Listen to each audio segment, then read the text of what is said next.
ഈ കല്ലറകളുണ്ടെന്ന് തന്നെ അമ്പലത്തിൽ ഈ ഇപ്പോൾ കേസ് വന്നപ്പോഴാണ് ഞാൻ തന്നെ അറിയുന്നത്. 2011 15 പറ്റി തുറക്കാൻ പോയപ്പോൾ ജസ്റ്റിസിൻ്റെ രാജൻ സാറിൻ്റെ കാലിലെന്തോ ഇരുമ്പ് വീഴുകയും അങ്ങനെ ദേവപ്രശ്നം വെക്കുകയും രക്തം വന്നു.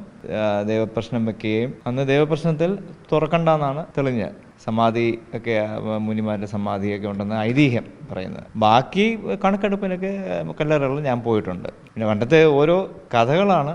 എ നിലവറയ്ക്കകത്ത് സ്വർണവും ബി നിലവറയ്ക്കകത്ത് വെള്ളിയും കോയിൻസൊക്കെയാണ്. പിന്നെ പഴയ ഓരോ അതിൻ്റെ മുകളിൽ ചെറിയ ഗ്യാപ്പുണ്ട്, അതിൽ കൂടെ നോക്കിയപ്പോൾ കോയിൻസൊക്കെ കണ്ടു. ഇങ്ങനെ ഇതൊക്കെ ഓരോ പറഞ്ഞു കേട്ടുള്ള അറിവുകളാണ്. അല്ലാതെ അതിനെപ്പറ്റി ഒരു ആധികാരികമായിട്ട് പറയാൻ എനിക്കറിയില്ല. പണ്ട് തുറന്നിട്ടുണ്ടെന്ന് പറയുന്നു, തുറന്നിട്ടില്ല എന്ന് പറയുന്നു. ഇതൊക്കെ ഓരോ പക്ഷങ്ങളാണ്. തുറന്നിട്ടില്ല, തുറന്നിട്ടുണ്ട്. അതിൻ്റെ സത്യമായിട്ട് ഞാനിതുവരെ തുറന്ന് കണ്ടിട്ടില്ല.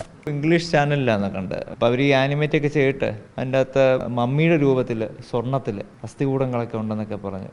അപ്പോൾ ഇത് കണ്ടു കഴിഞ്ഞിട്ട് ഇവിടുത്തെ ഒരു പത്രത്തിലെ ഒരാൾ വിളിച്ചു ചോദിച്ചു, സാർ എൻ്റെ അകത്ത് മമ്മി ഉണ്ടോയെന്ന്. ഞാൻ പറഞ്ഞു മമ്മിയും ഡാഡിയും എല്ലാവരും ഉണ്ട്.